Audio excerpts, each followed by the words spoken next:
Hi viewers, welcome to our channel. ప్రస్తుతం మనతో పాటు సీనియర్ జర్నలిస్ట్ జయదేవ్ గారు ఉన్నారు. వారితో ఒకసారి మాట్లాడదాం. సార్ నమస్కారం. సార్ నమస్తే అండి. సార్, స్మితా సబర్వాల్ గారు రాజకీయాల్లోకి ఎంటర్ ఇవ్వబోతున్నారు. ఒక న్యూస్ అయితే వైరల్ అవుతుంది. మరి ఈ న్యూస్ అసలు ఎక్కడి నుంచి పుట్టుకొచ్చింది? మరి ఈ న్యూస్ లో వాస్తవం ఉందంటారా? నిజంగా స్మితా సబర్వాల్ రాజకీయాల్లోకి ఎంట్రీ ఇవ్వబోతున్నారు? ఇస్తే ఏ పార్టీలోకి చేరే అవకాశం ఉంది సార్? యాక్చువల్గా స్మితా సబర్వాల్ గారు మంచి టాపర్, వాళ్ళ బ్యాచ్కి టాప్ 5లో ఉండేవారని అప్పట్లో న్యూస్లో కూడా వచ్చింది. సో మంచి active IAS officer. First Medak district కలెక్టర్గా కూడా చేశారు. తర్వాత ముఖ్యమంత్రికి పర్సనల్ సెక్రటరీగా ఉండి ఆ తర్వాత మంచి ఫెమిలియర్ అయ్యారు. ఇప్పుడు కేసీఆర్ గారు ముఖ్యమంత్రిగా ఉన్నప్పుడు ఏ సమీక్షలు కానీ సభలు కానీ సమావేశాలు దేంట్లో కూడా ఆవిడ పక్కనే ఉండడం చాలా సందర్భాల్లో చూసాం. ఆ టేబుల్కి ముందు ఫ్రంట్ అందరు కూర్చుంటే ఒకవైపు ఈ ముఖ్యమంత్రి టీంలో పాటు ఆవిడ ఫ్రంట్ సీట్లను కూర్చుని ఉండేవారు. సో ప్రతిదీ కూడా అంటే ఇక్కడ ఆవిడకి ఎంత ప్రాధాన్యత ఇవ్వబడిందంటే ముఖ్యమంత్రికి ఎలా ట్రీట్ చేసేవారో సెక్యూరిటీ సిబ్బంది కానీ లేదంటే ఓఎస్డీ గారు కానీ అందరూ కూడా ఆమెకు అంత ప్రాధాన్యత ఇచ్చేవారు. సో అంటే ఏమైనా అవసరమైతే ముఖ్యమంత్రి కాన్వాయ్ని కూడా ఆవిడకి ఇచ్చి పంపించే సందర్భాలు కూడా కొన్ని ఉన్నాయి. రేరుగా ఒకటి అంటే నాకు తెలిసిన వరకు, మరి ఏ స్థాయిలో వాడారనేది తెలియదు. సో అటువంటి ఆవిడ అక్కడ పార్టీలకు సమావేశాలకు కూడా చాలా సందర్భాలు ఆవిడ అటెండ్ అయ్యేవారట. మనకు తెలియదు. అంటే ఆవిడిచ్చే సలహాలు సూచనలు కానీ ఆవిడ యాక్టివ్ పార్టిసిపెంట్ కానీ అంత బాగుండేది. సో ఆవిడ కూడా చాలా సయోధ్యగా సన్నిహితంగా కూడా మెలిగేవారని కొని చాలా సందర్భాలు మనం చూసాం. అయితే ఇప్పుడు దీన్ని ఆసరాగా చేసుకొని ఖచ్చితంగా ఆవిడ ఇంచుమించు ఒక 15 ఏళ్ళతో సర్వీస్ చేసినట్టున్నారు. ఇంకా చాలు అనుకున్నారో లేదంటే రాజకీయాల్లోకి వెళ్ళే ఆలోచన కూడా ఉండొచ్చు కదా, తప్పులేదు. ఇప్పుడు మేధావులు చదువుకున్న వాళ్ళు రాజకీయాల్లోకి రావాలి. సో అలాగా వచ్చే సందర్భంలో ఇప్పుడు మన మాజీ డైరెక్టర్ జేడీ గారు కూడా రాజకీయాల్లోకి వచ్చారు కదా రిటైర్ అయిన అనంతరం. సో కొంత ఏజ్ సర్వీస్ ఉంటుండగానే రాజకీయాల్లోకి వస్తే యాక్టివ్ పార్టిసిపెంట్ అనేది బాగుంటుంది. జనాల్లోకి వెళ్ళే విధానం కానీ ఏదైనా డెసిషన్స్ తీసుకునే విషయంలో కానీ అట్లా ఉన్నప్పుడు మేబీ ఆ ఆలోచన ఉందేమో, మనకు తెలియదు. బట్ మీరు అన్నట్టు సోషల్ మీడియాలో వైరల్ అవుతుంది. ఎందుకంటే అక్కడ ముఖ్యమంత్రి గారికి కాకుండా కేసీఆర్ గారికి బాగా సన్నిహితంగా ఉండేవారు. చాలా విషయాల్లో చేదోడు వాదోడుగా హెల్ప్గా ఉండేవారు. తర్వాత ప్రతి బీఆర్ఎస్ సమావేశంలో కూడా చాలా విషయాల్లో ఆవిడ కలుగు చేసుకున్నారు అన్నట్టుగా వార్తలు వినిపిస్తున్నాయి. దాంట్లో నిజం ఉంటుందని నేను అనుకోవట్లేదు. ఎందుకంటే ఒక ఐఏఎస్ ఆఫీసర్ అట్లా చెయ్యరు. బట్ ఆవిడ పర్సనల్ సెక్రటరీగా చాలా విషయాల్లో, ఇప్పుడు ముఖ్యమంత్రికి పర్సనల్ సెక్రటరీ గారు ముఖ్యమంత్రి ప్రగతి భవన్లో ఉన్న ముఖ్యమంత్రియే, సెక్రటరియట్లో ఉన్నప్పుడు కూడా ముఖ్యమంత్రి కాబట్టి ప్రైవేట్ లైఫ్ ఉన్నప్పుడు కూడా మ్యాక్సిమం ఒక్కోసారి సభలు సమావేశాలు ఈవినింగ్ వరకు నైట్ వరకు కూడా అయ్యే సందర్భాలు ఉంటాయి. అలాంటప్పుడు కూడా ఉండి అన్నీ సజెస్ట్ చేసి చెప్పే బాధ్యత ఉంటుంది కాబట్టి సో అలాగా ఉండేటప్పుడు ఎప్పుడైతే రేవంత్ రెడ్డి గారు ముఖ్యమంత్రిగా ఎన్నికయ్యారు, తర్వాత ఆయన ప్రమాణ స్వీకారానికి ఆవిడ కనబడకపోవడం, ఆ తర్వాత సెక్రటేరియట్లో కూడా ఆయన పర్సనల్గా కలిసి శుభాకాంక్షలు చెప్పడం కానీ లేదంటే ఊరికే ఉద్యోగ బాధ్యతాయుతంగా కలవడం కానీ అవేం జరగలేదు. జరగపోయేసరికి జనరల్గా ఎలా ఉంటారంటే రకరకాలుగా మాట్లాడుకుంటారు.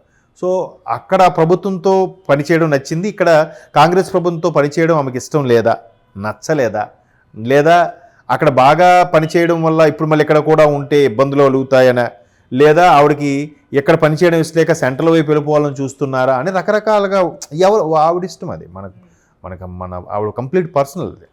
బట్ చూసే వాళ్ళకి ఎలా ఉంటుందంటే కనీసం ఇప్పుడు ఆ పదవిలో ఉన్నప్పుడు ఆవిడ ముఖ్యమంత్రి సీటుకి పర్సనల్ సెక్రటరీ కానీ కేసీఆర్ గారికి కాదు కదా, ఆ స్థానంలో ఎవరుంటే వాళ్ళకి అనుగుణంగా వెళ్ళిపోవాలి. ఇప్పుడు శాంతకుమార్ గారు ఉన్నారు చీఫ్ సెక్రటరీ గారు, కేసీఆర్ గారి హయాంలో కూడా చేశారు, మాట్లాడారు. ఇమీడియట్గా కేసీఆర్ గారు రిజైన్ చేసి వెళ్ళిపోయి రేవంత్ రెడ్డి గారు పీఠం మీద నుంచే వరకు కూడా ఆ పర్యవేక్షణ బాధ్యతలు అన్నీ దగ్గరుండి చూస్తున్నారు, ఇప్పటికీ చూస్తున్నారుగా. తర్వాత ఆవిడ పదవీ కాలం అయిపోవడమో లేదంటే వాడికి బదిలీ చేయడమో లేదంటే డెప్యుటేషన్ మీద పంపించడం జరిగినప్పుడు మారుస్తారు. ముందే నన్ను ఆ పార్టీ వాళ్ళకి ఫేవర్గా ఉన్నాను కాబట్టి ఎక్కడ ఉంచరేమో, నన్ను మార్చేస్తారేమో అనే అపోహలు, ఆ ఆలోచన విధానం కరెక్ట్ కాదు. వెళ్ళి గౌరవంగా లేదు సార్ అయ్యా ఇంకా సెలవు అండి, నేను సెంట్రల్ వైపు వెళ్ళిపోతున్నాను, లేదంటే నాకు ఇంకా ఇష్టం లేదు అని ఏదో చేయొచ్చు కదా. అలా కాకుండా వెళ్ళలేదు. ఎప్పుడో ఇంక ఎలా ఉంటుందంటే చూసే వాళ్ళకి రకరకాలుగా మాట్లాడతారు. ఇక్కడ ఇష్టం లేదా, లేదంటే ఈవిడ బీఆర్ఎస్కి ఫేవర్గా ఉన్న క్యాండిడేటా. సో క్యాండిడేట్ బీఆర్ఎస్గా ఫేవర్గా ఉన్నారనంటే ఖచ్చితంగా ఇంకా అలాగే మాట్లాడతారు. జనరల్గా ఎలా అంటే చిన్న పెట్ట కథ చెప్తాను మీకు. గతంలో ఎవరో కాశీలో కాకులు కక్కారట. కాశీలో కాకులు కక్కడం అంటే వొమిటింగ్ చేసుకున్నారట. వొమిటింగ్ చేస్తే నోట్లోంచి కాకులు వచ్చాయంట. అది ఎట్లా సాధ్యం? సో దానికి విశ్లేషణ చేస్తే అర్థం ఏంటంటే కాశీ వెళ్ళినప్పుడు ఎవరో ఒక పర్సన్ వమిటింగ్ చేసుకున్నారు, అది బ్లాక్గా వమిటింగ్ చేశారు. అది చూసిన కొంతమంది ఎవరి ఊళ్ళు వాళ్ళు వెళ్ళినప్పుడు ఏమని చెప్పుకున్నారంటే, మేము వెళ్ళినప్పుడు కాశీలో ఒక ఆయన వమిటింగ్ చేసుకున్నాడు, అది బ్లాక్గా వచ్చింది. ఇంకొంతమందికి వెళ్తే బ్లాక్ అంటే ఏంటని అడిగారట తెలుగు మీడియం వాళ్ళు. బ్లాక్ అంటే ఏముందరా, కర్రీగా అన్నాడంట ఒక ఆయన. కర్రీగానా అంటే వార్త అలా స్ప్రెడ్ అవుతుంది. కర్రీగా అంటే అదే నల్లగా అంటే ఎలా ఉంటుంది అని ఎవరో చిన్నపిల్లడు అడిగాడట. అంటే ఏముందిరా, కాకి ఏ రంగులు ఉంటుంది, కాకి రంగులో కక్కాడంట. కాకి రంగులో కక్కాడు, వమిటింగ్ చేసుకున్నాడు, ఆ రంగులో పోయి ఆఖరికి కాకి కక్కాడు అన్నట్టుగా అది స్ప్రెడ్ అయిపోయింది. కాశీలో కాకులు కక్కారు అంటే మనుషులు మాట్లాడుకునే విధానం ఎలా ఉంటుందని దానికి చిన్న ఎగ్జాంపుల్ పెట్ట కదా. సో అలాగా ఆవిడ పర్సనల్ రీజన్స్ ఆవిడకు ఉండొచ్చు. ఆవిడ ఇంకే రీజన్తోనూ, లేదంటే మీరు అన్నట్టు రాజకీయాల్లోకి వస్తారేమో అంటున్నారు, రాజకీయాలు రావాలని రీజన్తోనో, లేదంటే సెంట్రల్లో వెళ్ళిపోయి అక్కడ ఏదైనా జాబ్ చేసుకోవచ్చు అనే రీజన్తోనో, లేదా కుటుంబపరమైన సమస్యలు రావడం వల్ల, లేదంటే వ్యక్తిగతమైన కారణాల వల్ల లాంగ్ లీవ్ పెట్టి వెళ్ళిపోదామనే ఉద్దేశం ఏదైతేనేం రాలేదు. వెంటనే ఇక్కడ కూడా ఎలా ఉందంటే, బీఆర్ఎస్లో బాగా యాక్టివ్గా, బీఆర్ఎస్ ప్రభుత్వం ఉన్నప్పుడు యాక్టివ్గా ఉన్న ఆవిడ సడన్గా ఒక్కసారిగా 2 రోజుల్లో ఇలా కనబడిపోయేసరికి చూసేవాళ్ళు నరం లేని నాలుకగా ఏదైనా మాట్లాడుతుంది. సో అలా మాట్లాడారేమో. దాన్ని వెంటనే ఇప్పటికి ఆయన ప్రమాణ స్వీకారం జరిగి ఆల్రెడీ ఇప్పుడు 7వ తేదీన కదా ప్రమాణ స్వీకారం చేశారు, ఈరోజు 15 ఆల్మోస్ట్ ఆల్ అంటే 1 వీక్ అయిపోయింది. ఈ 1 వీక్లో ఒక్కసారి కూడా ఆవిడ సెక్రటరీకి రావడం కానీ, పుష్పకొచ్చి శుభాకాంక్షలు చెప్పడం కానీ, లేదా ఎక్స్ప్లెనేషన్ లెటర్ ఇవ్వడం కానీ, లేదా నేను ఉండట్లేదు దీన్ని రిజైన్ చేసేస్తున్నాను, లేదంటే ఈ పోస్ట్ నుంచి లాంగ్ లీవ్ మీద నేను వేరే దగ్గరికి వెళ్ళిపోతున్నాను అని ఏదో చెప్పే ప్రయత్నం చేస్తుంటే, ఈ మీడియా కంటికి ఎక్కడైనా కనబడి ఉంటే మన వాళ్ళు రాసేవారేమో. మీడియా కంటికి కూడా కనబడిపోయేసరికి ఈ ఎవరి పేపర్ వాళ్ళు రాసుకెళ్ళిపోతున్నారు, వైట్ పేపర్ మీద రాసుకున్నట్టుగా రాసుకుని వెళ్ళిపోతున్నారు. సో ఈ అపోహల నేపథ్యంలోనే నిన్నటి నుంచి టాక్ వినిపిస్తుంది మనకి. అంటే ఇవిడ రాజకీయ, ఒకవేళ అది కాసేపు నిజం అనుకుందాం, ఇష్టం లేదు రేవంత్ రెడ్డి గారి ప్రభుత్వంలో పనిచేయడము, లేదంటే ఆ పదవిలో ఉండడం ఇష్టం లేదు అనుకుంటే కాసేపు, మేబీ రాజకీయాల్లో రాకూడదని ఏం లేదు కదా, ఎవరిష్టం వాళ్ళది. అండ్ మోరోవర్ అటువంటి కలెక్టర్లు, ఐపీఎస్లు, మేధావులు రాజకీయాల్లోకి వస్తేనే బాగుంటుందని కూడా నాకు అభిప్రాయం. ఎందుకంటే అడ్మినిస్ట్రేషన్ తెలిసిన వాళ్ళు, అటువంటి వాళ్ళకి రేపు పొద్దున రాజకీయంగా పదవి ఇస్తే, పగ్గాలు ఇస్తే ఇంక చాలా బాగా రూల్ చేస్తారని నా అభిప్రాయం. దానికి సంబంధించి చాలాసార్లు సినిమాల్లో కూడా చాలాసార్లు చూపించారు, చదువుకున్న వాళ్ళు మేధావులు సినిమాల్లోకి రాజకీయాల్లోకి రావాలి అని.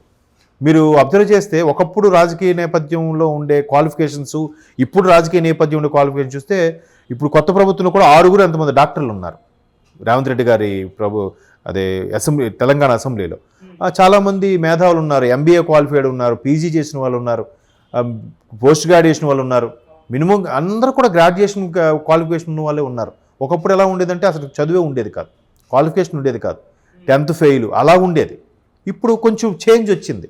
సో ఇంకాస్త చేంజ్ అయ్యి మీరు అన్నట్టు స్మిత లాంటి వాళ్ళు కానీ, జేడీ లక్ష్మణ్ లాంటి వాళ్ళు కానీ రాజకీయాల్లోకి వచ్చి వాళ్ళు ఆల్రెడీ రాజకీయ నాయకుల్ని, వాళ్ళ పరిపాలనని దగ్గర నుండి చూసిన వాళ్ళు కాబట్టి అవి బాగా అవపోసన పట్టి అండర్స్టాండ్ చేసుకొని వీళ్ళు రాజకీయాలు చేస్తే ఖచ్చితంగా దేశం బాగుపడుతుంది ఒక ఏదో చిన్న థాట్ అంతే. సో కాబట్టి ఒకవేళ ఆవిడకి ఆ థాట్ ఉన్నా కూడా వచ్చినా వెల్కమ్, తప్పులేదు, ఎంకరేజ్ చేయాలి. లేదు ఇట్లా ముఖ్యమంత్రి రేవంత్ రెడ్డి గారితో ఇష్టం లేక అలాగ ఎడమొహంగా ఉన్నారన్నా కూడా దానికి తగ్గట్టుగా ఒక ఎక్స్ప్లెనేషన్ ఇచ్చుంటే ఇంత మీకు నాకు మాట్లాడుకునే ఛాన్స్ ఇచ్చేవారు కాదు ఆవిడ. అలా వెళ్ళకపోవడం వల్ల మీకు నాకు మీడియా వాళ్ళకి మాట్లాడుకునే ఛాన్స్, ఎవరు నచ్చినట్టుగా వాళ్ళు రాతలు రాసుకునే ఛాన్స్ ఆవిడే ఇచ్చినట్టుగా అనిపిస్తోంది. అలా అనిపించింది అది. Thank you sir. So views, ఇది మరి స్మితా సబర్వాల్ గారు నిజంగా రాజకీయాల్లోకి వస్తున్నారా, వస్తే ఎలా ఉంటుంది, వస్తుంది అన్న ఈ వార్తలు నిజమవుతుంది మరి మీ ఒపీనియన్ కూడా కింద కామెంట్ సెక్షన్లో తెలియజేయండి. Thank you so much.